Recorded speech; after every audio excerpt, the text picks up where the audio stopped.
Welcome, welcome, welcome, one and all to Her Hollywood Highlights with Lexi McKinney and the one, the only, Joe Johnson. I'm going to put that on my business card. Please do. And resume, yeah, like you need a new resume. Everyone can just take a look at YouTube and see how amazing you are at everything you do. But yeah, no, that would be a great resume, great little thing to put on a business card. Well, we welcome you back here, folks, to the last edition of the year, which sounds kind of scary and crazy and makes me a little bit sad to say, but it is an exciting thing because that means going into 2025, we have things to look forward to and hopefully new movies to look forward to. Yeah, I've seen the list of movies coming out in 2025, and I have to say, unfortunately, it's going to be a lot like the past year where there's a lot of sequels and reboots. And a lot, yeah. I saw a list of 10 movies to look forward to in 2025, and every single one of them was a sequel or a reboot. So it's kind of a bummer, though, because Yeah. I feel like there's so much potential to be creative, and I think that a lot of producers and directors are kind of just getting stuck kind of just reprocessing things, changing things. Well, the studios, they want money, they want cash, and they know that sequels and reboots are, in their eyes, a sure thing, even though they're not necessarily a sure thing, because there have been a lot of reboots and sequels that have tanked at the box office. So I think what people are starving for are original, unique, new movies that you can call your own and embrace. I think so, too. As I was just picking my eye. Sorry, I feel like I have an eyelash in my eye. That's like the worst feeling ever. Is to make a movie about the top 10 worst feelings. One is getting an eyelash in your eye. But it's hard. Nowadays it's hard, too. I was reading something online that just said that sometimes you feel like you kind of get stuck. Like your creative juices, you've got ideas circulating. You just don't know how to get it down on paper and get it down where you want it. And then you kind of have like imposter syndrome. And I feel like that would happen for me, too, is you do have a lot of great ideas. And I think even in this podcast, we've talked a little bit about things we might have done in movies differently or maybe kept the same. And I don't know, though. There's just something that's missing in the theater. And my parents and I were talking about it, too, because they've been going to do that $5 movie day at MJR like every Tuesday. It's like a consecutive thing for them. They love going to the theater. And some of the movies that they were just watching the previews, they're like, it doesn't get me excited like it used to. And that's what's really sad about it, is there used to be so much excitement. Like you wanted to watch the previews to know what you were going to come back for. Yeah, before COVID, I used to see, on average, 22, 25 movies a year. Yeah. And then I had to whittle that down into my, like top 10 favorite of the year. Mm-hmm. Since COVID, I've probably been to the movies. I don't even know if I've been to the movies 20 times since COVID. And every year it's hard for me to compile some sort of favorite list because there's not a lot out there that I love. And so when I look back at 2024, I can count on one hand the number of movies that I enjoyed. None of them have made my all-time favorite list. It's been a while since I've added a movie to my favorite list, but yeah, you're right. There's just something askew in the world of movies. And I don't want to necessarily always blame COVID, because I see a lot of people saying that numbers declined because of COVID. And yeah, there's probably some stats, some data that does show that.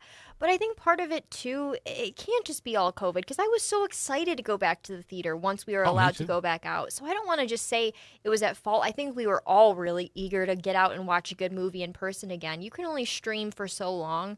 And that's my whole point. And I think a lot of streaming platforms see that and realize you can't just keep changing out your libraries all the time. There's something nostalgic about going into a theater, especially when we have movies like Wicked out right now that like everyone, like different age groups, cultures, variety of people are coming together because they're so excited for it. So, I think part of it is, as long as I've been going to the films, as much as I love the experience of being in the theater, we've all had terrible, terrible experiences in the theater. True. And now if there's a family with young children, they don't want to bundle them up in take them to the theater, so they watch them at home on television, on their streaming devices. Like the and world's saddest or smallest violin playing right Yeah. now. Wah, wah, wah. But today, I'm really excited for this episode today because I think at the end of the year, every podcast should reflect on things. And I know this is a newer podcast, but I'm really, really enjoying every single week that we're able to sit down and talk about movies because it's something that you don't get to discuss every day. Like usually at work,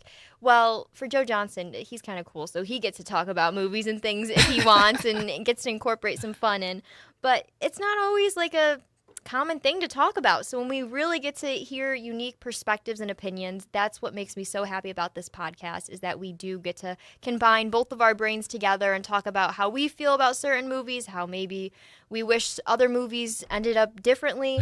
But just reflecting on the series as a whole and just talking about everything that we've talked about, plus mentioning some of our favorite movies of all time today it's going to be great. And I just want to get straight into it. So enough of the other stuff, even though it's still important. Let's talk about it.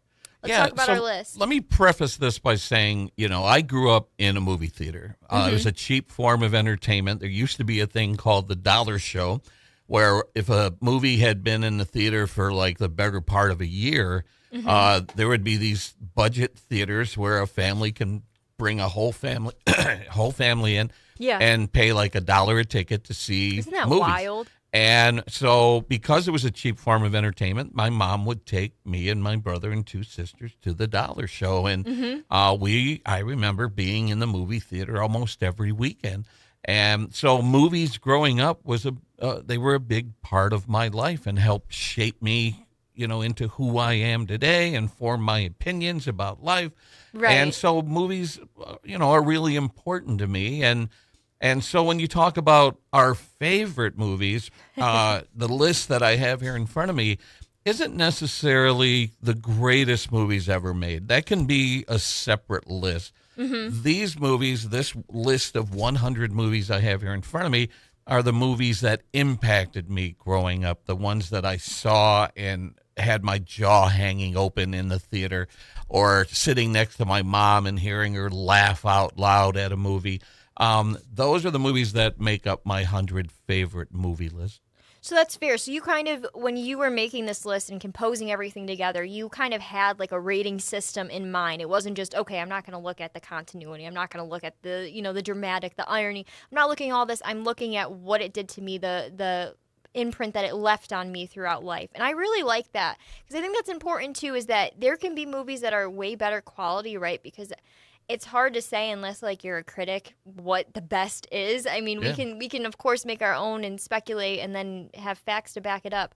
But I kind of did the same thing. I really focused on this list, and like I was telling Joe even before we started, it was really challenging. Like last night even, I kind of put some movies together throughout like the past couple of days of just that I knew I wanted to incorporate in the list, but they didn't have a place. Like they didn't have a placeholder. They were just kind of on a list, and I was like, okay, I know I like this movie a lot. But it was more or less for me, the feelings that I got and thinking about it. Like I remember a lot of the times I first saw these movies that are on my list, and it that was the imprint that it left on me. Was I saw it once and then I could see it again and again, and it was just like the first time. And that's a good point. I've seen people post on Facebook, asking, "Oh, what movies have you seen more than once?" And I'm like, more than once? That's almost every movie I've ever loved. Right. These movies that are on my list, I've seen dozens of times, if not 100 times. I mean, for sure. My top 10, I'm sure I've seen each one of those 100 times on cable and VHS and DVD and at the theater. Yeah. When I was younger, if there was a movie in the theater that I liked, I'd see it in the theater 4 times, 5 times. Yeah. So most of these movies that we're going to be talking about today, I've seen multiple times. Well, I think too, and one thing is, what I used to do is even before, like, this was kind of in the weird era when like Netflix was kind of shifting from just being where they sent you out videos and that was their process in the beginning. Yeah, I love that. I miss that. Right? It was, I remember when they like first became a thing and it was like the cool thing, but it did make me sad. Like you couldn't go to Blockbusters anymore. And that was like, I have so many memories in Blockbusters because my parents, that was our tradition, was we wouldn't necessarily always go to the movie because it did get kind of pricey. Like popcorn for a family of 4 being $50 is outrageous. But going to Blockbuster, and there was something about like picking one or two movies that we got to rent. Hoping that the copy's there. I hated when you had like the artwork for the movie and you're like, oh, it's there, and then you grab it and there's no VHS tapes behind it or no DVDs behind it. And it's like, oh, then you got to go to your second choice, you know. I don't see that for me like just brought me back to standing in the store. It's just so crazy how movies but that's how important they are, is that they do help us to reflect on different time periods, on feelings, on what we were going through at the time. And that's what I love about characters, especially, is so many of these movies were picked because the characters, like the development, the plots, how they felt, you sort of immerse yourself into the atmosphere, and that's what I love about movies. And I think you're the same way. As we've talked about, especially when we were talking about some John Hughes movies, that was a very surreal experience for you. You were going through high school, you were feeling emotions, there were different types of battles and decisions and growing up that you had to go with. So to kind of immerse yourself back, you kind of reflected on what the culture was like, what the music was like, what people were wearing, all those great things. And that's what I love about the cinema. I have a question for you. I don't know if this is going to put you on the spot, because I was thinking about this the other day. When you think about your list of your 100 favorite movies, what genre do you think is represented the most on your list? Is it comedy? Is it romance? Is it horror? Is it action adventure? What would you say, what genre appears on your list most often? I'd have to go through, because I feel like I could, but I will say I do think that there's two genres that would definitely stick out the most. At least this is my assumption. And it would definitely be rom-coms, because I have quite a bit of rom-coms, because I just love a good laugh, and I love the guy gets the girl at the end of the movie. Who doesn't love that feeling?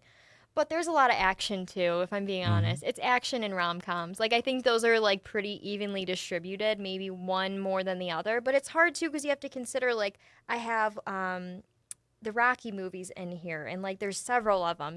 There's several Die Hard, there's Lethal Weapon. So like those all account for a lot of action movies, where the rom-coms don't necessarily have 1, 2, 3 installments or additions added onto their long list. But I definitely say those two genres. What about you? Probably I would have to say that the genre that's probably represented the most on my list would be comedies.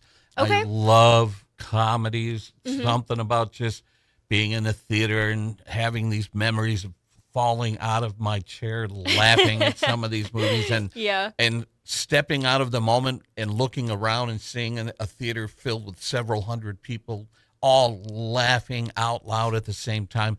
I love comedies, but like you, action adventure probably takes up a lot of that list as well. So comedies, action adventure, some fantasy stuff, that makes up the bulk of my list. That's fair. So I guess the easiest way to do this is, I guess we can kind of go back and forth and kind of compare and contrast. But let's start with this, because this is a question that I really want to know. Of your list, right, you've got all these movies laid out. What movie did you like automatically 100% know was going to make that list? Whether you were like, this is the first movie that comes to mind. Well, I could say that about my top 10, but let's talk about the number one movie on my list, which is a no-brainer for me. It always surprises me when I ask somebody, what's your all-time favorite movie? And they go, oh, let me think about it. And I'm like, really? Really? You got to think about your all-time favorite movie of all time? So I have to set this up by saying, imagine being a 10-year-old kid, and the only movies that were in theaters that were geared toward kids were like Disney and stuff like that. And, as a kid, we would go to the theater, and I would always be like, yeah, those were okay, Mediocre. And I didn't feel like there was a movie that spoke to me. I felt like it's like, oh, these are kid movies, and then these are adult movies, and there's nothing in between. Yeah. Then I'll never forget this moment. I was at summer camp. So this would be summer of 77. I'm at summer camp, and they hand out these little paper magazines that encourage kids to read. And on the cover of this little paper magazine, which I still have to this day, has these weird alien characters on it that I had never seen before. And I was like, oh, my God, what is this? Yeah. And I'm turning the pages, and I find the article. And there's images, the first images I had ever seen from a little movie called Star Wars was in this little paper magazine. And I'm like, what is this? It was unlike anything I'd ever seen. I'm voraciously reading this article. I could not wait. I begged my mom, can we go see this movie? Can we go see this movie? And I have this vivid memory of being in, I think it was a station wagon because we had multiple families all going together. Right. And we pulled up into a movie theater called Beacon East. It Okay. was in East Point, I believe. All right. And I remember looking up at the marquee and seeing one title on the marquee, Star Wars. Star Wars. We pulled in, we went into the theater, and I have never been the same since. That movie Wow. changed me. Like, I finally found a movie that spoke to me, that stirred my imagination, that made me question how they did it. Yeah. How did you pull this off? So I was reading articles about blue screen technology and all the effects, and I emerged a different person after having seen it. I bought all the action figures and comic books and magazines and everything I can get my hands on. So hands down, Star Wars had the biggest impact on me as a kid, and might be why I work in this field today, because I was so curious about the production process of Star Wars that it made me who I am today. I think it has a big influence, and I like that you said this too from a perspective as a kid, is that when I was younger and learning to read like the thicker chapter books, it was sometimes hard for me to envision the scenes and the characters and what they would look like and what they would talk like. I don't know if you ever thought that way, but I did love reading. It was just hard making that connect. Like, it felt like there was a disconnect, if that makes sense, because I had a hard time immersing myself into a universe. But then so many movies were being transferred, I should say so many books were being transformed into movies, that it made it easier for me almost to like read the book. Does that make sense? Like, I know sometimes movies change that up, but because you saw this little picture and then it inspires what's going to be next, and then you actually see Star Wars in representation, I think it did a lot for so many people, and it continues to. Yeah. Star Wars is probably one of the most popular, it has to be one of the most popular movies still to this day. I don't think it'll ever die out, ever. Yeah, I think every new generation, there are parents who introduce their kids to Star Wars, and I love watching on TikTok. Parents will aim their phones at their child as they're watching Star Wars or Empire Strikes Back for the very first time. And I get emotional because I'm like, I wish I can see these movies again for the very first time. And I love seeing the reaction from children watching those movies for the first time and knowing that they're being impacted the way I was impacted as a kid. That's such a beautiful thing, though. Yeah. So I'm glad thank you for sharing that. It's kind of nice. See what movies can do to you. They can bring out all the good. This is your call. This is your call to action to make your 100 top movie list. Now, that was my number one. I'm dying to hear what your number one is. Okay. What is your number one? So here's the thing. There's like the top three are kind of emerged where I'm still debating because it's hard for me to say which one's my favorite because I have seen, let's say, like, of the three, two of them many, many times. And one of them I have not seen as many as the other, but it still holds weight for me because it kind of did the same thing, but it did it at my age now. So when the Barbie movie came out, which I think I kind of talked about, that movie did a lot for me as an adult on reflecting on my life, and in the best way, because it wasn't, it wasn't just about, it was about the problems that really happened as humans too. Like it did emerge itself into Barbie land and fiction and all that, but it also was very real on what humans are like and what experiences are like. It really impacted me. Like, the more I think about it, I cried at that movie. That was the last movie that I cried at. They cried. So I did have to put that in my top three. Is it my number one? I don't know if I can say that because I haven't rewatched it enough times to say that. Yeah. But it did obviously kind of move forward pretty quickly because I'm like, that made an effect on me. Like, that really, scenes in it. I was sitting there with my younger sister and I was like, that was like our childhood, and I felt like we were reliving our childhood just sitting next to each other in a movie theater. So I had to put it up there because it does speak to me. Do I think, like I said again, it's my number one? No. But the other one is Jaws. Those are two different movies. Those are two completely, and this is where I get into action. I love a good action movie, and sharks are my favorite animal. And so when I first watched Jaws, I was really nervous about it because when I was younger, for some context, my dad, we went down south to Florida quite a bit, and he loves sharks too. I think that's why it became my favorite animal. Is my dad and I have always been really, really close, and when I was younger, he went swimming with sharks. And I was so scared for him as a kid, right? Like you're hearing your dad going to swim with these sharks. I'm like, Dad's gonna get eaten alive. He's gonna be eaten alive. But then, the older I got, like the marine life and the oceans, I had so many questions about, and just if I could study the oceans, that would be great. But it's not the same as like when I get to do news or write stories and that. Like they're two different. But parts of me is like, what if I could merge both together? Wouldn't that be fascinating? I'm curious, how old were you when you saw Jaws for the first time? I think I was younger. I mean, I want to say I probably made my parents put it on at 5 or 6 Wow, because I wanted to that's watch younger it. than when I saw it.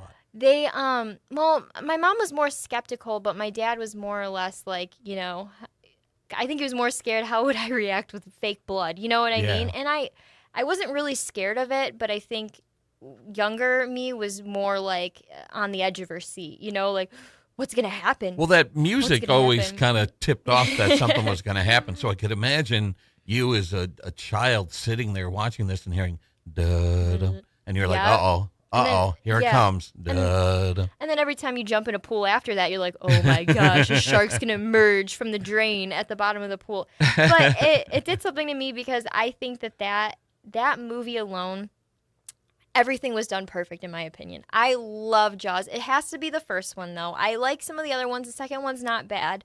But when you get into like, I think it's like the fourth one, I'm like, it doesn't do it as much for me. And then I've seen like Deep Blue Sea and other, but it's the shark movie that lasts and made an impact. And I love the oceans. And so just everything about it fascinated me. How did they film it? What were the locations? What were the actors like?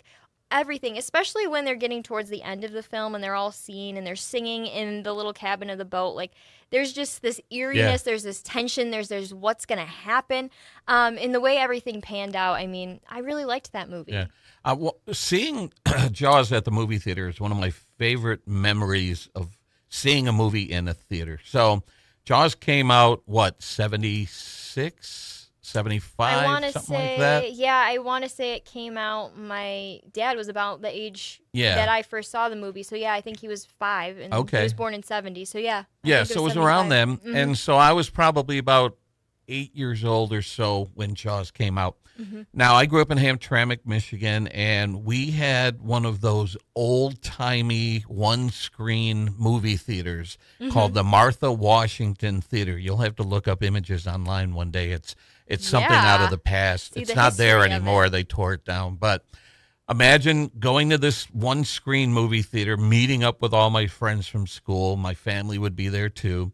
We went in to see this movie called Jaws that we had heard about. And I remember having popcorn on my lap, watching this movie, really getting into it. And there's one moment in particular where they find the sunken boat. And so they, I think Richard Dreyfuss's character puts on the scuba suit and like goes down to investigate the boat. And he finds that hole in the boat and he finds a shark tooth embedded in that hole. And as he's Yeah. trying to pull the shark tooth out, this head pops out. I lost my popcorn. You lost your went popcorn. flying. And I remember seeing popcorn in the air all around me. All of us simultaneously jumped and had the popcorn fly up in the air. It was like the 4th of July, like popcorn going up everywhere. And you go from that moment of horror to then laughing, like you're looking at everyone around you laughing. Like, yeah, that was we really awesome. did that. Yeah. Yeah, and it was such a great moment. And, I remember reading that Steven Spielberg regretted putting that moment in because it was an afterthought. Yeah. He thought that there weren't enough scares like spread out throughout the movie. And before Oh. adding that scene, the biggest scare was we're going to have to get a bigger boat. But, yeah. When Chief Brody is chumming the water and Jaws comes out of the water. Yeah. That was the biggest scare. Yeah. They added, they shot like in a swimming pool, the scene with the head coming out of the boat. And he regretted it because it took the edge off the later scare that he wanted to be the big scare. But Yeah. people already had that big scare earlier in the film. Yep. So he didn't get the reaction that he wanted later in the film. But for me, that was one of my greatest memories of seeing a movie in the theater, was the whole audience all jumping at the same time. That was really amazing. It was a great memory. It's a core memory. I see. It makes me so sad because there were movies that I saw as a kid that did leave an impression, and they're on this list, and they still have, reigns on some of the other movies, but there's so many classic movies, like, of course, Jaws. Of course, I would love to have seen Scream in theater. There's multiple movies that I could name in the past that would have just been even more captivating if you were there, even if you were your younger self. And I'm sure, I really hope, I think Barbie's the closest that it's gotten to a movie that I've seen in person at my age, where, I'm not a little kid anymore. I'm an adult and I make rational decisions for the most part. But it did something to me that brought me back to my childhood, because a good movie can always do that. Yeah. But the other movie is actually The Other Woman. Have you ever seen that? Never heard of it. So it is a rom-com, kind of more comedy. It's got Cameron Diaz in it. It's got, oh goodness, Is that where like the two other women team up to get revenge on the guy who's been cheating? It is. All right, yeah. so I know of it. I just haven't seen it. So it's from 2014. It's got Leslie Mann, Kate Upton, Cameron Diaz, and Nicki Minaj is even in it, the rapper. But that movie is like a comfort movie to me because it brings me back to like high school, and it was just like kind of the movie that all, the friend group would watch. Yeah. And so I love that movie just because there's something about the female empowerment, and you feel those emotions. And at the time, of course, boys in high school is a complicated subject for girls because you get your heart broken and you feel so many emotions. But that movie was like my comfort movie. It really was, because anytime something was bad, well, what would their characters say? And that movie did it for me. It's a comfort movie. I've seen that movie. It's probably close to 100 too. Wow. It really is. That's one movie. And it was on, where were we? I think my boyfriend and I were on vacation one time. And it was actually on cable. And I was like, oh, have you ever seen The Other Woman? He's like, no. I'm like, you've never seen this movie? He's like, no. He's like, why would I watch it? And I'm like, well, you're watching it. Because there's something about it. And I think it's very real. And I think it brings out the beauty in friendships, too, because you see how two people went through the same issue with the same guy, but then they had this really awesome relationship emerge. Yeah. And they really grew as people. And I love a good movie like that. Plus, you just laugh. Like, some of it's just funny humor stuff that girls get. And I don't know. There's just something about it that brings me back to high school, and I love the feeling. But I could never not watch that movie. Like, my daughter one day, when she's old enough and can handle some of the stuff in that movie, let's just say, I want her to watch it. All right, I'll have to add that to my to be seen list. Give it a watch. Now, the number 2 on my list.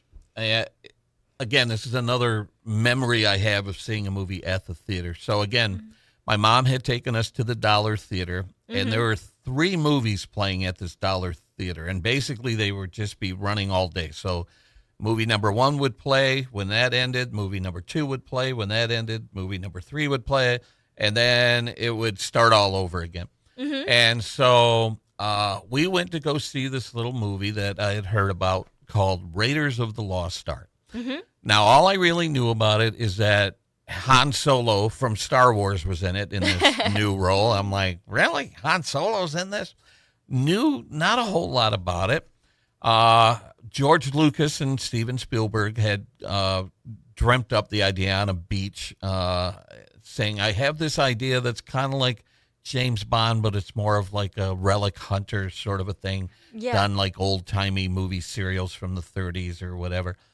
And so the thing I remember about seeing Raiders of the Lost Ark was my family entered the auditorium halfway through Raiders of the Lost Ark. Yeah. So we find our seats, we sit down, it's in the middle of the movie. So we watch the rest of Raiders of the Lost Ark, stay for the next movie, whichever it was. I don't even remember what movie it was. Then Raiders of the Lost Ark started playing again. So my mom was like, well, let's see what we missed.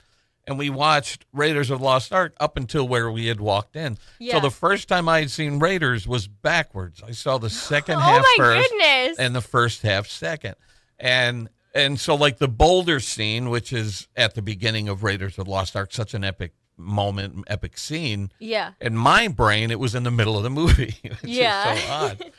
But Raiders of the Lost Ark was so thrilling just one of the greatest adventure movies of all time. Yeah. I've seen that movie so many times. I have replica props in my home, the hat, the whip, all the stuff.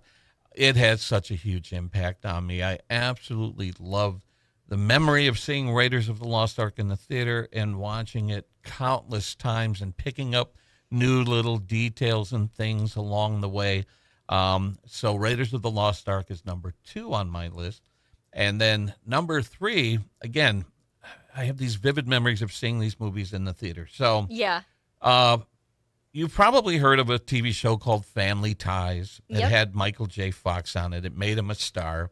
Yeah. And my sisters were like, hey, we want to go see this new movie that has Michael J. Fox in it. And I rolled my eyes like, you just want to see him because he's cute and you got Yeah. a crush on him. And I'm like, all right, I'll tag along. Mm-hmm. So we went to this theater. It's called Abbey Theater. It was in, over in the Troy area there. Oh, wait. And, I think I do know where that is. Yeah, it's not there It's anymore. not It's there like anymore, a micro yeah. center now. But Uh-huh. I have this vivid memory of, reluctantly going to the theater with my sisters to go see this Michael J. Fox movie called Back to the Future. Mm-hmm. And again, coming out of that movie, a changed person. Like, Yeah. it made me realize what movies can be. It was so Absolutely. far out there. And as the movie is playing, it's like, wait a second, his mom has a crush on him? Like, what is happening here?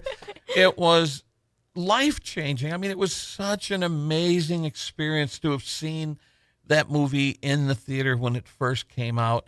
And that ranks up there with the movies that I have seen so many times I've lost count. If it's on this weekend, if I'm scrolling through channels looking for something to watch, I'll stop and watch it. I've Yeah. watched it over and over and over again.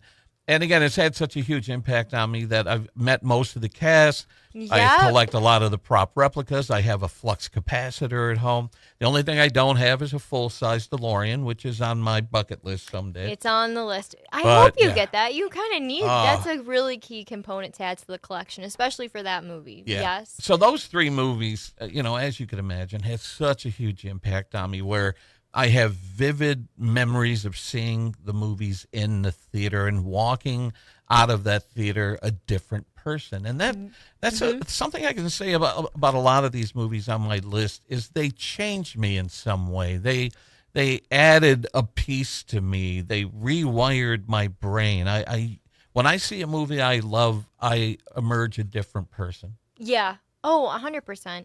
It depends too, I think, on the genre for me because, we kind of mentioned our top 3 and why they're our top 3, of course. But there's also, looking at this list, like there's a lot of honorable mentions because there are certain feelings, there's certain characters that kind of do something to you as a person and you just always reflect back because most of it has to do with they were just such a great actor, actress that they brought a role to life, a character to life that you want to be a real character. Like you so wish that they were a real character. Yeah. And looking at some of these movies, I do want to mention our honorable mentions because I don't think we can go through all 100 unless we had a 24-hour challenge. But I definitely would like to just say that these are a few movies that have impacted me and still impact me today. I definitely want to talk a little bit about Top Gun and Top Gun Maverick because those movies, I know they were spaced way far apart. Oh, yeah. The first and What, almost 40 years apart. Yeah. yeah. But those movies have always been like chef's kiss to me. Huh. Because I mean, how can you not love Tom Cruise? I just think he's great in every role. Mission Impossible, whatever the role is, he can do it. He's one of the biggest movie stars that have ever walked this earth. But I really think that they did a great job with all the character development. I think that the music, like when I hear Take My Breath Away, it's not even who's singing it. It's, oh my gosh, it's the Top Gun movie song. Yeah. There's certain pieces of it that bring me back, and there's that feeling of being in love and, being this kind of smart guy that's kind of got a witty humor and all this crazy thing. I love those movies. Another movie I want to Hold on, mention. before you move on, let me yeah. share my Top Gun is not on my 100 favorite movie list. I do Oh, remember on what a contrast. phenomenon it was when it came out. Like Mm-hmm. it was an absolute phenomenon when it came out and cemented Tom Cruise's place in movie history. For sure. But I saw it maybe once or twice in the 80s, and then I revisited it again before seeing Maverick. Yeah. And the thing I came away with, and I don't know if you agree with this or not, Okay. I'm like, Maverick is arrogant. He's cocky, almost to the point He is. of being unlikable. Like, he was so sure of himself and so arrogant that I found it a little off-putting. Yeah. Now, let me say this. Mm-hmm. So I watched Top Gun again. Mm-hmm. Then I went to see Maverick. And I don't know if this may surprise you or not. I enjoyed Maverick More than the first yeah. one because he had softened. He had learned. I mean, he was still arrogant in Top Gun Maverick. Oh, he for sure but was. Yeah. he had, his character had developed. Like, Yep. he was not the same arrogant, brash, cocky guy that he was in the first one. And I actually found myself liking the sequel better than the first one. He was very much more likable in Maverick, for sure, 100%.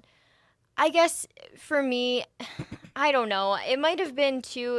It's when you watch movies like that too. It's just the action and the thrill in it too. And having him, he definitely was a mouthful. He said a lot of things he probably shouldn't have. But I don't know. Watching the movie, that was another one. When I saw it in theater, I believe I went with like my boyfriend's family and my boyfriend because the ratings were so great when it came out. Yeah, I remember that I was like, I have to see it. And it did leave an impression on me. I thought it was a really good movie. But I was just thinking about it the other day too because like my grandpa, of all people, my grandpa does not see new movies. And like I think Top Gun Maverick was like one of the first that I think he actually like was waiting for it to come out. Like he was really excited about it. And so there's something about that, and it's just one of those movies. I wouldn't say it's like in my like top 20, but it is one of the movies that I do want to highlight because again, it's got the 80s, it's got the soundtrack, it's got the vibe. I like what they did in Top Gun Maverick a lot with the storyline, and Miles Teller, of course, is a gorgeous human. So he was in it, so he made me really excited. You want to hear something crazy? I don't know if you watched The Tonight Show with Jimmy Fallon, but a few years ago, they do a recurring thing where they lip sync. They do a lip sync battle. Yep. And so Jimmy Fallon was taking on Tom Cruise doing a lip sync battle, and they were both great. But the moment I'll never forget is they singled out a woman in the audience, and both Jimmy and Tom Cruise are like right up to her, and they start saying, "You lost that loving feeling from Top Gun." Imagine being that woman, having Tom Cruise singing "You Lost That Loving Feeling." She'll never be the same again. How do you live after that? How does anything compare after that? I thought that was such a magical moment. That was really cool.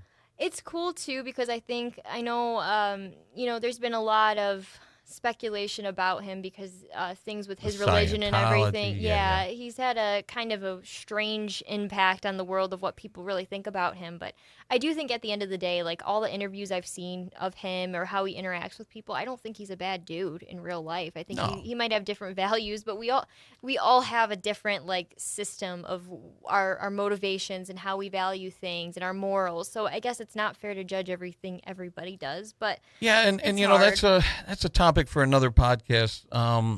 Do you judge somebody? Like, how do you separate the art from the artist? Like, I try to judge somebody based on the work that they've put on the screen and the movies that they've made, and I try not to allow their personal life to tarnish my love of the movie that they made. Like, one example is L.A. Confidential, which is one of my favorite movies. And apparently Kevin Spacey got into some trouble a few years ago. He kind of got canceled. But that doesn't affect the fact that I love that movie and his performance in it so much. So I try to separate that. I actually wrote a paper in college. I was in a persuasion class. This was 2-3 semesters ago. I had to take persuasion, and one of the assignments was you had to take 2 different celebrities, politicians, whoever it could be, and you had to talk about a public scandal or something bad that was kind of around their name and how they reacted to people and if they were able to come back from it, because we see a lot of celebrities especially that might be involved in something bad, or there is proof that they did do something bad, and how does their career suffer, or how does it eventually, because I will say this now, there are a lot more people that are open to hearing 2 sides of a story than I think there used to be. Like, I think that TikTok, especially like with some of these content creators, there's been a lot of scandal. There was just one big one on one of my favorite. She's not a newer artist, but she's really hitting the charts. Sabrina Carpenter. Have you heard of her? No. She. Just kidding. She brings like a new era of Marilyn Monroe, like just beauty to the stage presence. I don't know if that makes sense. She's just such a confident and like smart on her wordplay. She's a really great artist. If you're ever interested, like just look at some of her stuff. She's really creative, of course. Anyway, but she was dating, what's his name? He's in Saltburn. Have you seen Saltburn? No. That's another movie that Did that make your list? Barry, no, it did No? not. Okay. I haven't seen it. I haven't seen the full thing, so I don't want to give it credit. Barry, what's his name? He's an Irish actor. He was in Batman. He was in The Killing of a Sacred Deer, Dunkirk. Barry Keoghan? No idea. So anyway, there's a lot of backlash going on right now, and I don't know how he's going to get the Sabrina fans back because he's not looking good. But I guess he cheated on her with like a content creator on TikTok who was way younger and all this stuff. So now he's got a really bad rep in people's mouth. So it's going to be interesting to see if he comes back because he was a really great known actress. But anyway, not to go in too far to that. Let's rattle off a couple more of your titles and see what we have that overlap. Okay, let's talk. I have some Harry Potter movies in there. I know that's a big one I wanted to touch on. Your favorite Harry Potter movie? Goblet of Fire. Goblet of Fire, interesting. Mine was Prisoner of Azkaban. That's my second, and I was going back and forth, but I gave it to... I love the whole time travel element in the movie. It was so well done. I've never seen anything like it. I love the feeling of like fall or autumn throughout the film. You feel the crispness in the air. Yeah, you do. So as much as the first three Harry Potter movies are just fantastic. The first one is a little long, and the animation is a little crude. I thought the animation got better as the series went along. But it peaked at Azkaban. And then after Azkaban, I felt that each movie got darker and darker and darker. Yeah. I do love, is Goblet of Fire, is that the one with the Yule ball? Yeah. Yeah, that's my favorite part of it. Awesome. Yeah, when Hermione comes out in her ball gown and everything, it's pretty moving. It's something like the fantasy in it kind of too. It makes it, I mean, it's hard too because I love Half-Blood Prince. I like that movie a lot. Of course, the ending was like a very controversial ending. I mean, we all kind of knew what was going to lay out as the last two chapters would unwind. But Half-Blood Prince, like finding out the relationship of Snape and kind of seeing Harry Potter develop as an adult and how he's going to respond because now it's like kind of the spotlight's on him. I really liked Half-Blood Prince. I've seen that one the most of it all. But was that the one that was broken into two parts? Nope. So that would be Deathly Hallows. Deathly it's Hallows. the one Okay. right before Deathly Hallows, but it's still one of my favorites. Okay. I don't know. The Goblet of Fire just brings me back again. It was like one of the first books, Harry Potter books, I think that I ever like had an experience with. Yeah. So I think that's another part of it. My one complaint about the Harry Potter series is I don't like the fact that Hermione got paired up with Ron. I know. Ron, throughout the series, was borderline abusive to Hermione, always poking fun at her. They had a bad relationship, especially in the earlier ones. Yeah, and so for those two to like hook up, and even I've heard that J.K. Rowling even regrets pairing them up because Really?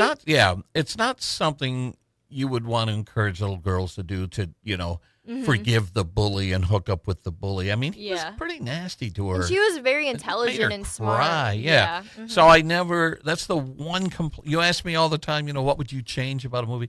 If I can go back and tell the filmmakers, don't pair them. don't ship those two together. It felt forced to me. So let me ask you this. So if they weren't together, would you ship Hermione and Harry? Yes. You would? That's what I want. That's what I was hoping for. That's what I wanted to see. They had really beautiful moments together, They did. and I wanted to see those two get together in the end. In another life. Yeah. They were the pair. So that's the one thing I would change about the Harry Potter movies. Okay, but we digress. What's next? Okay, let's talk about. I just have such a big list. I'm trying to incorporate the ones that I really want to hit on here. The Fugitive. Have you ever seen The Fugitive? The Harrison Ford version? Yes. I And have Tommy seen Lee it. Jones. I love Harrison Ford and just about everything he does. I like The Fugitive. It did not crack my top 100, but it's a great action adventure film. I love that movie just because I like the scene when he's like in the hospital and he figures out who done it, and he was going through and looking at everyone in the different types of what are the prosthetic arms when he was learning about that, and then like the old school computer, and then when he dyed his hair and he's on the loose, he was just a very strategic planner. I love that movie. Plus Tommy Lee Jones really brought that cop to life. He was great. He's a very talented actor. I couldn't imagine anyone, like if you were to name, this would be a really interesting topic, name all the cops in all of these top movies, who would be the one that you're like, this is the top cop, or who would you be the scared of? Tommy Lee pulled me over in his character. I'd be mortified. I'd be like, I'm going to jail today. There's no way going on. I'm going to set you up. I'm going to say a line. Let me see if you know the next line. I didn't kill my wife. What's the next line? I don't care. Exactly. Yeah. So, you got Harrison Ford on the edge of this like waterfall, basically. And Tommy Lee Jones is like, I don't care. I just need to bring you in. And then he jumps. It's such a great movie moment. It is good. There's a few movie moments in that, too. And the fight, I mean, obviously, his wife dying was not optimal, but that's another one. This is a newer one. Let's see if you know this one. Anyone But You. That just came out, didn't it? It did just come out with Sydney Sweeney. I have not seen it. I know the fellas love their Sydney Sweeney. Mm-hmm. I have not seen it, and I can go into some detail as to why I haven't seen it. Let's not go there. Sensitive. Yeah. So, no, I haven't seen it. I love, it's just, I like the movie because I like how they emerge Titanic into it. They emerge it's the dynamic. I think actually we talked about why you don't like it. We did talk about this, I think, or why you wouldn't see it. The reason is. But I don't want to get into. A woman said that to me one time. Yes. Anyone but you, and I'm so sorry I didn't even think about that. That hurts. So. Let's move on. Let's move on. How can she? Well, I'll tell you one thing. If she ever listens to this podcast, she really missed a winner. So that's her loss. Yeah. So that's one. Parent Trap. Have you ever seen The Parent Trap with the old one, Lindsay Lohan? The old one, Lindsay Lohan. Because there's one before. I think that Lindsay Lohan was a remake of an early film, right? Yeah. I mean, I knew of it. It was on my radar. I don't think I've ever sat down and watched it from beginning to end. Is Jamie Lee Curtis the mother in that one, or is that different that's Freaky Friday. Freaky Friday. Okay, see, that's actually Freaky Friday made my list too. And they're making another one. They're making a second one. Did you know that? Yeah. That's why it popped into my head. What else? The Nice Guys. Have you seen that one? I did, and I hated it. You didn't like it? I turned it off. I didn't see it in the theater. I saw it on cable, and people were saying really good things about it, so I sat down and watched it, and I don't think I got all the way through it. I think I turned it off. I kind of like it. That's Russell Crowe, right? Hold on. Yeah, I think so. I think it's Russell Crowe, and who else? Wait, maybe we're Are we talking about different movies? It's a comedy. Oh, yeah. Russell Crowe and Ryan Gosling. Yeah, it is. I don't know. I liked it. It was on Hulu. It did make my list. I kind of liked it. I liked their character dynamic. I think they balanced each other nice. So there's that one. What else? Pulp Fiction made it, of course. Ace Ventura. Hold on a second. Don't blow past Pulp Fiction. We need to talk about Pulp Fiction. Uma Thurman, my favorite part of the movie. No. Pulp Fiction is another one of those movie theater moments where a friend of mine actually kind of dragged me to the theater. We had maybe 8 or 10 people get together to go see Pulp Fiction, and I didn't know what I was. Yeah, that used to be a big thing. We used to get large groups of people to go to the midnight screenings and stuff like that. And so I wasn't like Quentin Tarantino. I knew of him, but he wasn't quite the auteur that we know today. Right. And my buddy was like, "Come on, we got a bunch of people together. Let's go see this movie." And the first thing I remember sitting in the theater watching it was the opening credits that listed the cast. And I'm like, as they kept naming names in the opening credits, I'm like, Bruce Willis, Samuel Jackson, John Travolta, Uma Thurman. Like, this is one of the greatest casts I've ever seen in my life. No, seriously, it was. Yeah. And then with the twists and turns and everything that happened in that movie, that was one of the few movies that I saw in the theater that when I was done, I was sore because I was so tense. My muscles ached. I was gripping the armrest.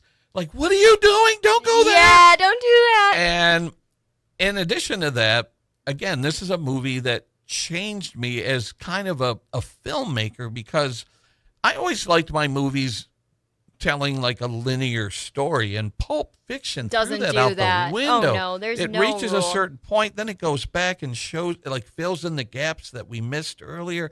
And I never looked at movies the same way again. It made me realize that anything could happen in a movie. And, John Travolta, that was his comeback film, even though I've always loved John Travolta. I see. It's so hard for me to believe that he ever really fell off. Yeah. Because there's not one movie I haven't seen that I didn't like him in, to be he's honest. great. And so, yeah, the performances were great. The scenes were amazing. And it made Quentin Tarantino one of the greatest directors of all time. And he's followed it up with numerous films that I love. Oh, so many. So, yeah, Pulp Fiction Did that make is your right list? up there. Oh, definitely. Oh, good, Yeah, good. it's number... It's in my top 30. Okay. I may have to readjust things. It's hard for me to move that up because it's going to force me to move other things down, but it's in my top 30 all time. I have, I don't know if have you ever seen The Passion of the Christ? Mel Gibson, I believe, directed it. No, that's not something that appealed to me at the time, and I Yeah. heard it's almost glorifying violence and The crucifixion scene is one of the hardest scenes I've ever had. That's yeah. one scene See, that I I can't do stomach. that to myself. That movie I did put up there just because, I am very religious, and that movie for me did a really great depiction of what it needed to, but it was very brutal. Like, I mean, it took me, I would skip through because it was kind of tradition for my family to watch it during Easter time. We kind of continue to do it too, like if it's on, or I believe we have it on DVD too. But it took me a while. I would skip through the actual crucifixion scene because it was so bloody and ugly. Yeah, I read a story once. It was really bad. Stephen King, who's the master of horror, went to go see Passion of the Christ in the theater, and he awkwardly got seated next to a young girl, like 6 or 7 years old. Parents brought a young girl to see Passion of the Christ, and he said he felt wrong. He felt dirty. That he said the girl started off by like covering her eyes, Yeah. but then she got desensitized to it. Yeah. And he's looking over at her, and she's watching this brutality. Yeah. And her parents are subjecting her to this brutality, and he's like, it was just wrong, and so not my kind of thing. There's another movie that I don't know if you've seen it, The Terrifier.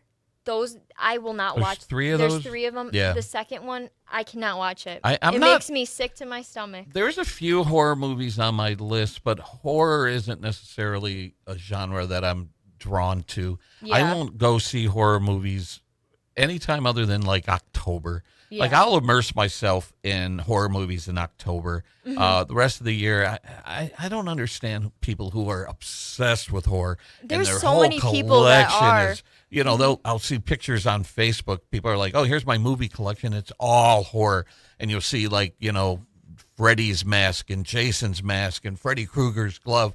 And I love some of those movies, but there are people who just are completely immersed in horror, and I don't understand that. So I agree with that 100%. And I think that they take it to a new extreme nowadays. Those movies, now I watched the first one, and I didn't mind the first one. The second one, there's a certain scene in it, and if you ever watch it, it is like bad. Yeah. Like it is so detailed. That's what I heard. So graphic. It actually, like, I don't even want to talk about it because it'll actually make me feel sick. Now, did those movies crack? Did that crack your top 100? Oh, no. Oh, but we were okay. just talking about it because it did. Because I actually did put the first It, not the second one. But the first one did make my top because I was not the old, let me reiterate, not the older version that has what's his name in it. Pennywise was Tim Curry. Yes, Tim Curry. That was a TV movie, so yeah. Not that version, though I appreciate that they brought that to life, and I do think he was kind of a very creepy clown. He played that well. But Yeah.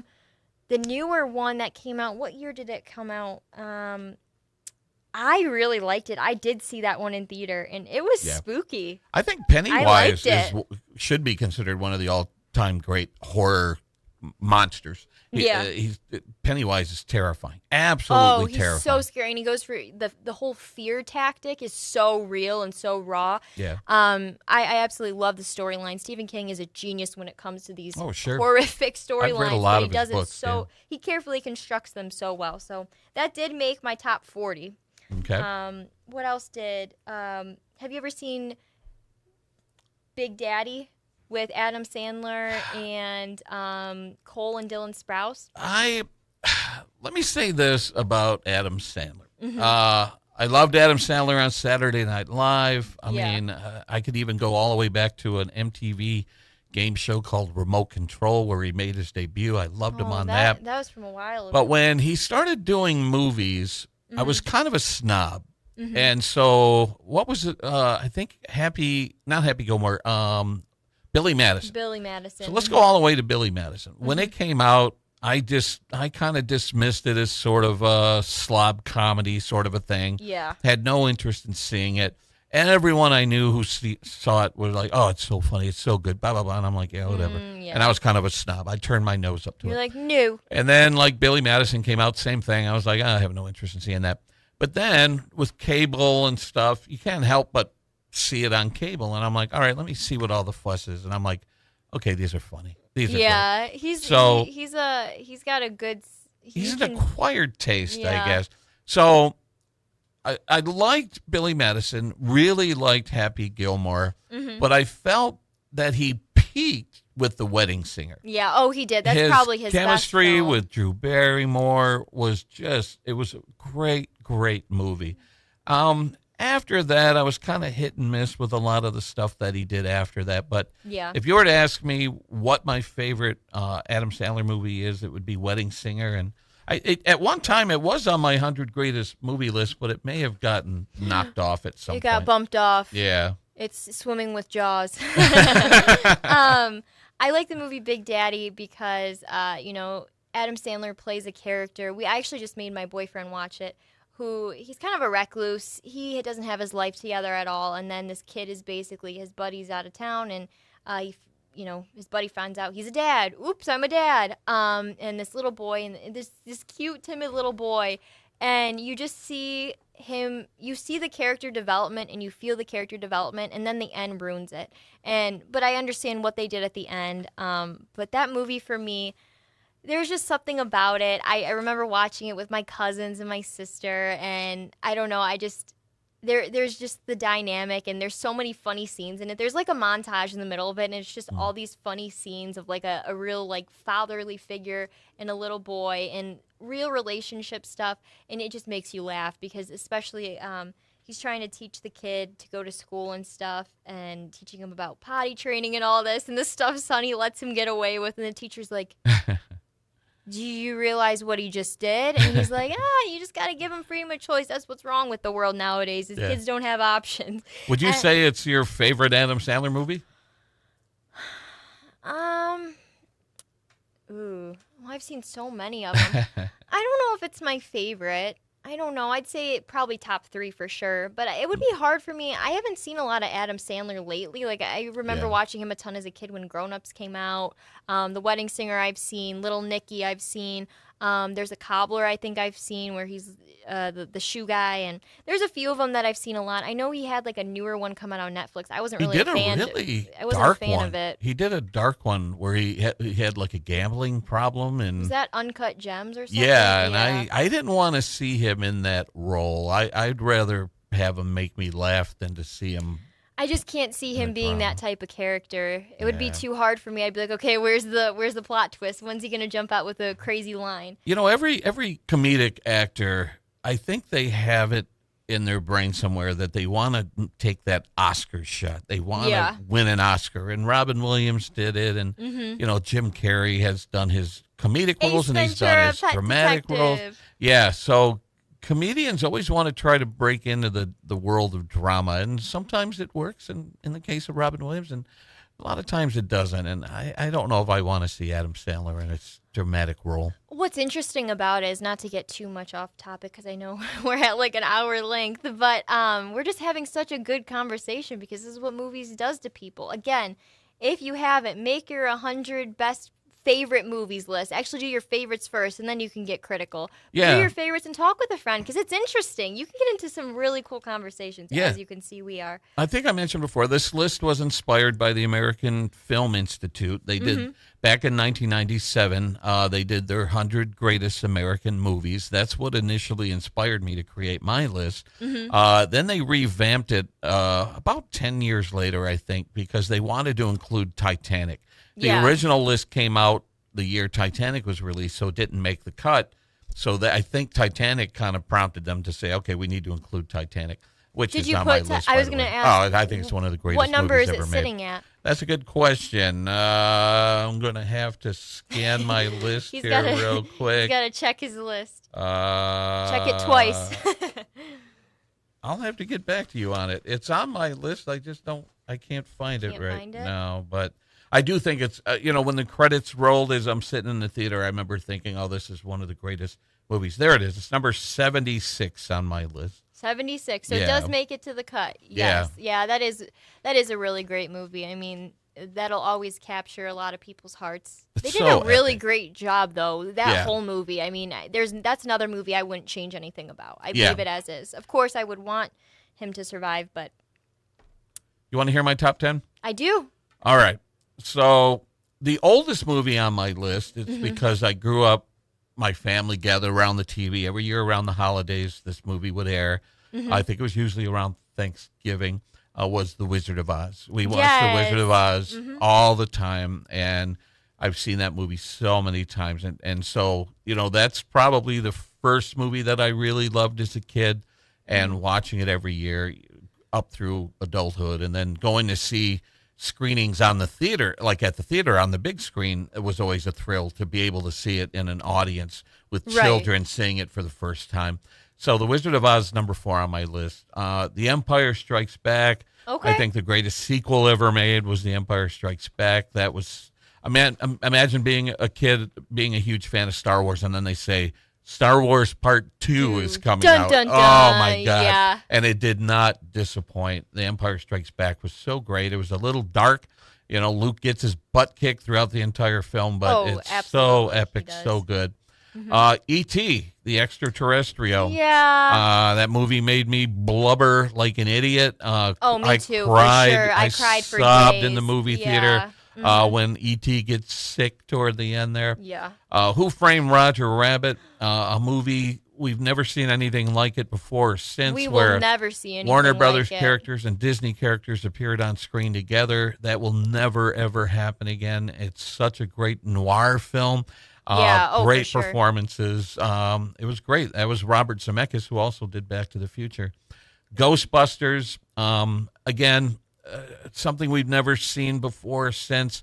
These great, great comedians at the time, Bill Murray, Dan Aykroyd, Harold Ramis, doing this kind of slob comedy along the lines of Animal House and stuff, but it had this supernatural sci-fi feel to it, and it just all blended so perfectly together. One of my all-time favorite movies. Jaws is number 9 on my list, and It made the cut. of course. Oh yeah, that's a movie I can watch over and over and over again. So many quotable lines. Yep. The story that Quint tells about being on the Indianapolis when it sank, and all the military, all the Navy guys being eaten by sharks and stuff. That's just riveting. And then number 10, I think this is one of the most important movies ever made, just because of the leaps in groundbreaking effects, was Jurassic Park. Oh my You know, goodness. I had Yeah. read the book twice, long before the movie came out, and then they said, "Oh, we're going to turn it into a movie." And I said, "There's no way. You can't How turn can this you do book into that? a movie. The technology wasn't there yet." Yeah. And then they put Steven Spielberg on it as the director, and I'm like, "Okay, I'm curious to see what he's going to do." And I remember seeing the trailer for the first time and going, "Oh my God! He did Oh my that? God! Did they get real dinosaurs for this?" I mean, the technology was incredible, and it changed everything. Jurassic Park made Hollywood and made movie lovers realize there's nothing you can't do. Oh, There's I nothing you 100% can't agree bring to with life that. in theaters. And unfortunately, not a lot of people use the technology as well as Jurassic Park has. You see movies within the last few years that don't look as good as Jurassic Park No, did. not at And all, We're talking which 30 is years sad. ago. So Yeah. that's my top 10. You know, a lot of kids stuff, but these are the movies I saw in the theater that impacted me, that changed me as a human being. I love those. And I mean, most of them made my list somewhere. I know Wizard of Oz made it at 50, Nice. which is a little bit further away, but that is another good one. I think it's just so hard for me with this list because I know what's going to have to change. And there's so many movies I didn't even get to talk about much in depth that I don't want to go too crazy into it. I mean, I had The Lion, the Witch, and the Wardrobe in there. I had Bad Teacher in there. I had How to Lose a Guy in 10 Days. There's so many movies I can't even, we'd have to save it for our own episode because there's so much I can say about it. And then We'll have to do, I'm going to challenge you sometime next year if we continue doing this. Oh, we will. Let's We'll do be a back. rom-com episode. Yes. Just talk rom-com. We will, because we have to, that would be a great one, is that we need to start almost doing it like debate style. What's the best rom-com? Because I would debate this with anyone, and I'm not going to tell you mine. We're going to save this. This will be like our New Valentine's Day. Valentine's Day, like February. Let's do Oh, rom-coms yeah, right around before. Valentine's. Yeah, we'll have to have it posted up right before Valentine's Day. That way, yeah, let's do that, because I have one. I'm not going to say it, like I said, but I will debate anyone. It's my favorite rom-com, and I think it's the best. But I can't tell you. And so it's been really fun. I just want to kind of reflect on this year. I know we just started this podcast. Not too. What's it been like? It's like the fifth one, I think. Yeah, 5. Big number 5. We're ending the year on an odd number, but still, we've had so much fun in the past weeks. I mean, we've talked about the best scenes in some of these movies. We've talked about the history of these movies. Joe's got to tell me so much insight about things I didn't even know about, especially when we were talking about John Hughes. You taught me so much about different characters, different actors, how interviews went, what they were like, and that was really, really impactful. We've had the most amazing interviews thanks to Joe Johnson. I mean, this guy is the number one guy for any movie history. I'm telling you, he could give you the most amazing facts about movies, and that's what makes it so, so great. So, of course, that's special. And just your insight, hearing your opinions on movies, and kind of having different reflections on how different movies made us feel, or how some have made us feel one way. I know we talked a lot about the rights and the wrongs in horror movie, and that was really interesting because there's a lot of horror movies, but I don't think they'll ever do it like how Scream and Halloween and Friday the 13th had their impact. And then, of course, we had some controversy with Die Hard. Is it a Christmas movie? Which it's so funny. Somebody was on Facebook and they posted this, and I thought about tagging you, and I'm like, nah, he already knows. And it's like, there's 2 types of people in this world. The people that think Die Hard is a Christmas movie, and the people that are wrong, or something like that. And I was like, I should send this to him. And I'm like, we already talked about it. I do want to say this. First of all, I want to encourage people to sit down and make your own 100 greatest movie list. It's a lot of fun to do. Everyone should that loves cinema like we do. I 100%. It was so much fun to do. Yeah. So much fun to do. And I also want to say that the majority of the movies that are on my list are on my list because I saw them in a movie theater. And I really want to encourage you to go to the theater, watch Wicked in the theater. Next year, if there's a big movie coming out that you're interested in, go see it in the theater. It's those experiences that shape me and determine whether or not I'm going to include a movie on my list. So get back into the theater, go see movies in the theater with family and friends, and go out afterward and dissect the movie and discuss it and break it down. Write Why a was it great? really in-depth critique.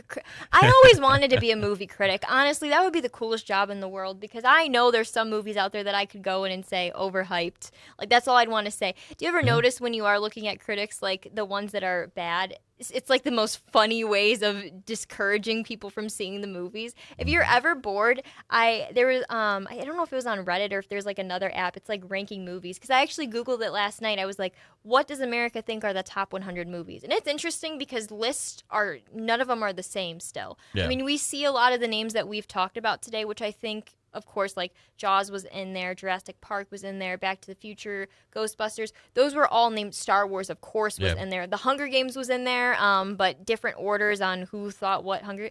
It's really interesting to kind of look at it as a culture, too, and see what it means to us as a society, like as a whole. Some of these movies brought so many people together and keep people together, I think, too. Like, there's something about characters and relating and feeling connected to other people that feel the same way about movies that I think is so beautiful about our world is that we all appreciate art and movies, especially in different ways. But it's also like some of the movies that Joe's talked about. Now I'm going to go back and rewatch them and just to kind of hear about his perspectives. It's really, really fascinating. Yeah, the thing about movies, not only are they time capsules that capture the period of time in which they're made, but they also create trends. Oh, Like 100%. I remember hearing a story about a movie, It Happened One Night, which was a multi-Oscar winner that came out in the 30s or 40s. Yeah. And at the time, men wore undershirts under Yeah. their button shirts. And in the movie, Clark Gable is getting ready for bed. He unbuttons his shirt, and he's not wearing an undershirt. Well, undershirt sales plummeted because, well, if Clark Gable's not wearing an undershirt, I I'm not don't going to wear an need to, undershirt. yeah. So that's the impact that movies have on society, that they capture what's happening in society and they cause what's happening in society. And that's There's why a I chain find reaction. it so fascinating. I mean, still to this day, at least this is what I hear. Mean Girls on Wednesdays we wear pink. High schools will have a day devoted to that. Like their whole week of everything leading up to homecoming or prom is Wednesdays everybody wears pink. And I think that's such a cool thing that a movie, this comedy movie, made that impression, like you said, on our world. Like it's a global thing too. It's a global discussion. It's not just this is something that me and my friend think is really cool. We all have been impacted from it. And so I still haven't seen Wicked, but actually my parents were going to go last night to see it.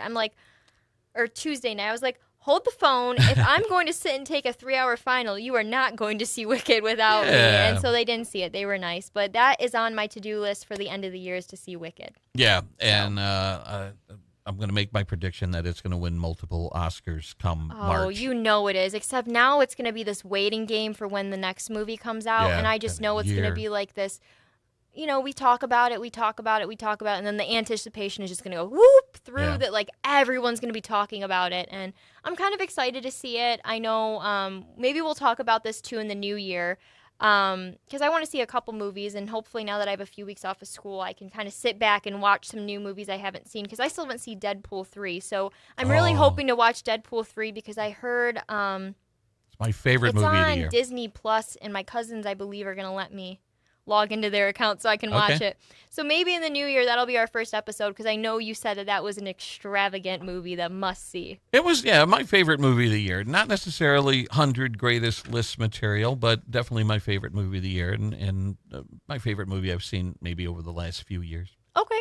All right. Well, I'm gonna give it a test, and we'll have to see. I think it's going to be really good. I do. I think it's going to be a showstopper movie that I'm going to have to talk about. I hope you've on a avoided podcast. spoilers, because that's what's so fun about the movie. There's some pretty crazy, shocking I scrolled moments past and them. Well, it was twists. really hard when the movie first came out because everyone was talking about it. I mean, I kind of know one spoiler, maybe. I know there's something about a female Deadpool because with blonde hair or something. And Yeah, it was Blake Blake Lively. Lively Yeah, played yeah. it. Yeah. So that's the only one that I've really seen, but I don't know too much in detail how that plays into the actual plot of the movie. But I was pretty good about scrolling past things because I didn't want people to ruin it for me. And none of my friends that saw it did ruin it for me. I'm very grateful That's that they awesome. didn't say anything. Or if they did want to talk about it, they did not text me. I was avoided from that conversation. So that was a good way to be excluded. Awesome. But this has been Her Hollywood Highlights. We just talked about 100, well, not 100 movies, but we talked about some of the best movies from Joe Johnson's perspective and me, Lexi McKinney's. We thank you so much for a wonderful 2024, even though there's only 5 editions, and we can't wait to be back in 2025 to see even more and talk about some even more really exciting topics of movies. Alrighty, we're gonna roll it out right now. Happy New Year, everybody. And Merry Christmas too, you filthy animal.